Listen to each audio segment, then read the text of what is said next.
Europe 1 Sport, la tournée européenne. Espagne. Alors c'est vrai qu'avec Juan José Dorado en direct de Roland-Garros, avec les Espagnols qui sont des spécialistes de la terre battue, notamment Nadal, Alcaraz, on pourrait dire à la Madrid, mais on dit d'abord hola Juan José. Oui, on va dire hola, j'aurais aimé vous dire bonsoir, mais vous comprenez bien qu'aujourd'hui les Espagnols sont en deuil. Exactement, puisque Kylian Mbappé reste au Paris Saint-Germain, c'est Queda à Paris, évidemment, mais la presse est déchaînée, enfin les supporters sont déçus, on va en parler, Juan José.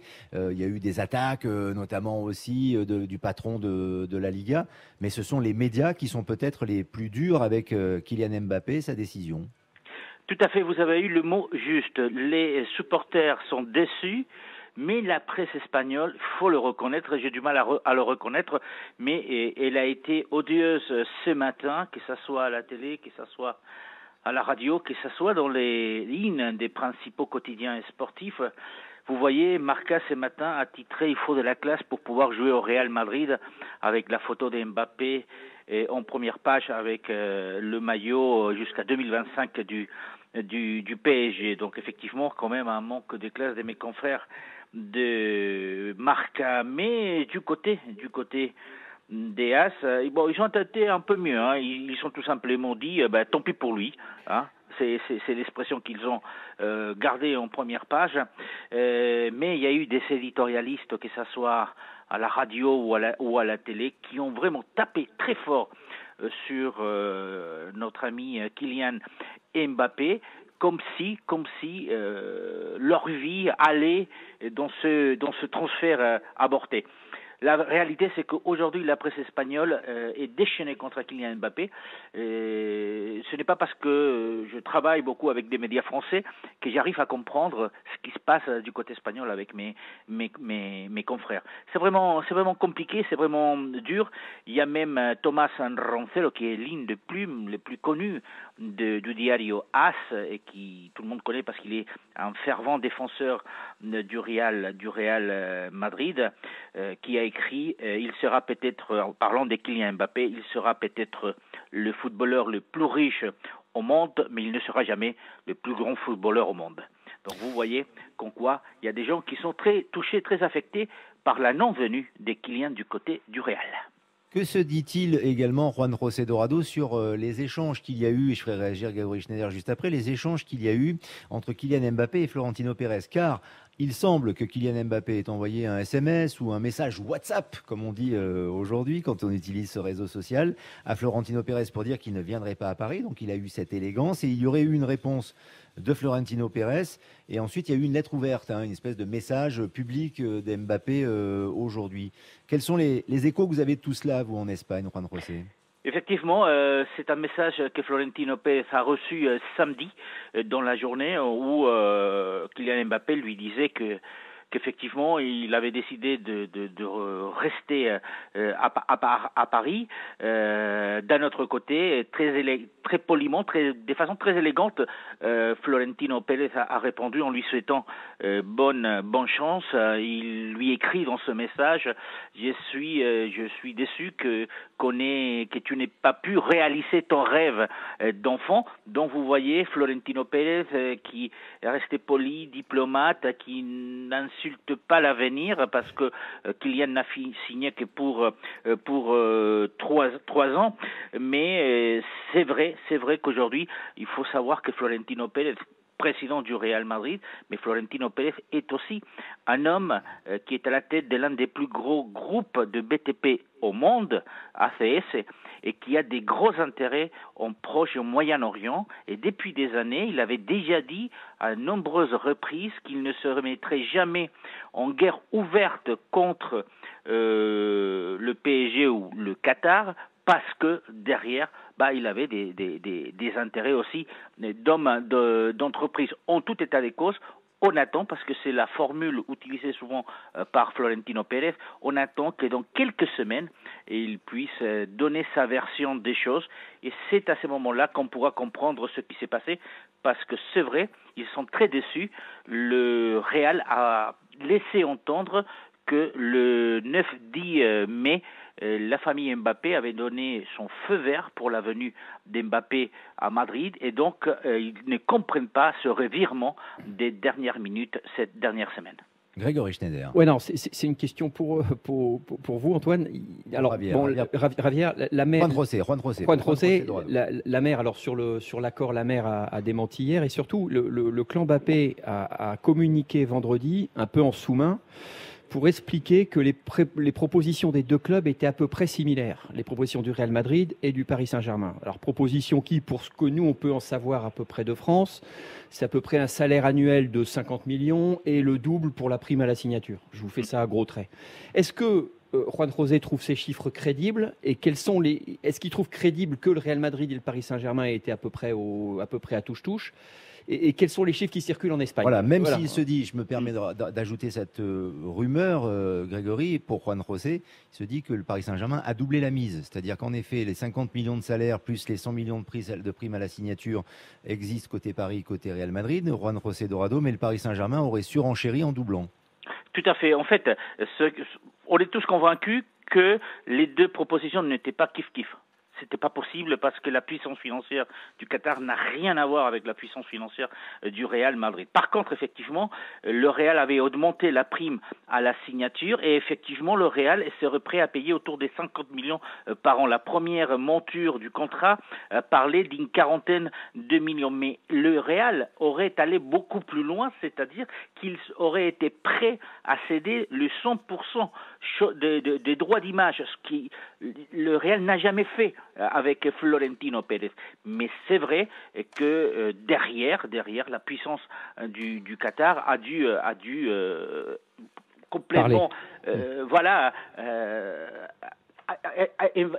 envahit la question du Real qui n'a pas pu se renchérir. De toute façon, le Real a de l'argent, mais n'a pas autant d'argent que le PSG et que le Qatar.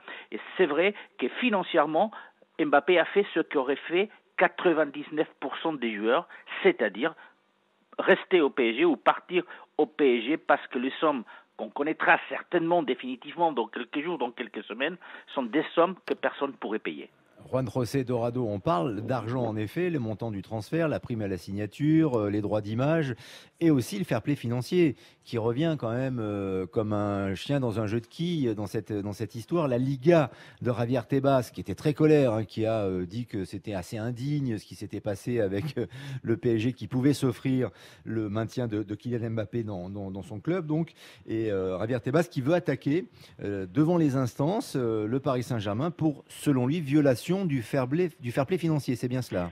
C'est bien cela, c'est effectivement, mais il avait déjà laissé entendre qu'il pourrait le faire dès jeudi dernier, lors d'une conférence. Il a participé à un acte public et on lui avait posé la question. Il avait dit qu'effectivement, si Kylian Mbappé, si les sommes annoncées étaient confirmées, la Liga pourrait demander donc des comptes et porter plainte.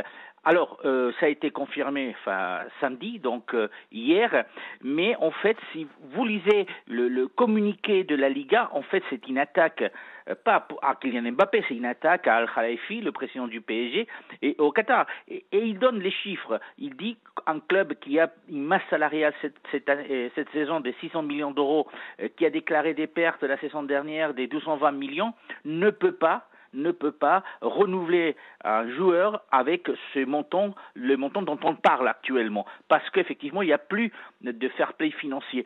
Et là où les Espagnols lui donnent entre guillemets la raison, c'est que le PSG ou Manchester City, c'est des clubs États avec une puissance financière pratiquement énorme, et de l'autre côté le Real Madrid n'est même pas une société. Le Real Madrid est une association. Florentino Pérez n'est que le président d'une association. Il n'est pas le propriétaire. Le Real Madrid, quand il a besoin d'argent, il ne va pas frapper à la porte d'un État, le Qatar. Il va frapper à la porte des banques. Et donc, vous voyez, c'est là où effectivement le fair play financier laisse en très mauvaise posture le Real Madrid et le Barça, puisque le Barça est dans le même cas de figure, c'est une association. Et c'est contre ça que le président de la Liga espagnole attaque le PSG, c'est sur le fair play financier. Je vais vous faire remarquer quand même que le Real Madrid n'a pas dit un seul mot là-dessus. Parce que de toute façon, Javier Tebas ne porte pas dans son cœur non plus Florentino Pérez. Le fait est aussi, vous évoquez effectivement le statut d'association du Real Madrid, ce qui paraît assez inconcevable dans l'écosystème qui est celui du football aujourd'hui. Mais il n'y a pas eu de temps en temps un petit coup de pouce de l'État ou du roi quand même pour le Real Madrid pour renflouer les caisses ou les dettes? Alors ça, c'est une vieille histoire et c'était pas le roi. Le roi, effectivement, le roi Juan Carlos est quelqu'un qui est proche du Real Madrid, mais c'était pas le roi. L'histoire, en fait, c'est la réqualification par la mairie de Madrid qui avait réqualifié des terrains qui appartenaient au Real Madrid, et ce qui avait valu une plus-value énorme, des plus de 300% pour le Real Madrid quand il les a vendus. Alors, c'est un coup de pouce, certainement, ce qui a permis effectivement au Real Madrid d'effacer une partie de sa dette à l'époque. Mais c'était en fait la vente des terrains qui a été faite avec une réqualification par la suite. Et ça a permis effectivement de gagner quelques centaines de millions au Real Madrid. Mais ce n'était pas le roi, c'était plutôt la mairie qui avait trouvé cette parade pour aider, personne ne le dit comme ça, mais on le pense tous comme ça, aider le Real Madrid. Voilà, le Real Madrid est une association, mais ce n'est pas forcément une association de loi 1901 qui organise des brocantes le week-end pour enflouer ses caisses. On est d'accord, Grégory Schneider. Peut-être, je parle sous le contrôle de Juan Carlos, mais peut-être que quand Alaves démarche les banques, ils sont moins bien reçus que le Real Madrid quand même. Donc, ils ne sont pas tout à fait sur un pied d'égalité quand même. Juan José Dorado, la finale de la Ligue des Champions, c'est samedi. Cela concerne le Real Madrid, justement, face à Liverpool. Est-ce que cette affaire Mbappé peut avoir une incidence ou des répliques sur l'équipe actuelle et peut-être sur cette finale? Ça perturbe, c'est certain. Ça perturbe. D'ailleurs, après l'annonce de Mbappé, si vous regardez les réseaux sociaux, que ce soit Modric, que ce soit surtout Benzema, on postait sur Twitter ou sur Instagram, on postait de messages subliminaux, notamment celui de Karim Benzema, où il montre une photo avec sa main et son doigt qui signale les coussins du Real Madrid, laissant entendre que le club, c'est la chose la plus importante. Donc ça perturbe ces moments très précis à quelques jours de la finale de la Champions League. Mais ce qui est le plus compliqué en fait maintenant, c'est de savoir ce que va faire le Real Madrid dans les semaines à venir, parce que ils savaient laisser de côté les dossiers Haaland. Ils se sont pas positionnés sur les dossiers Haaland à un moment donné parce qu'ils étaient convaincus que Mbappé venait. Et là, ils se retrouvent avec une équipe, bien sûr avec Benzema, mais pour l'instant, l'idée du Real Madrid, c'est de ne pas faire de folie comme l'avait fait le Barça de Bartomeu quand Neymar est parti du côté de Paris, qui a commencé à acheter des joueurs qui n'ont pas donné le résultat escompté. Du côté du Real Madrid, on s'est dit, on va miser sur les 2 années qui restent à très très haut niveau de Karim Benzema, sur la montée en puissance de Vinicius et celle de Rodrigo.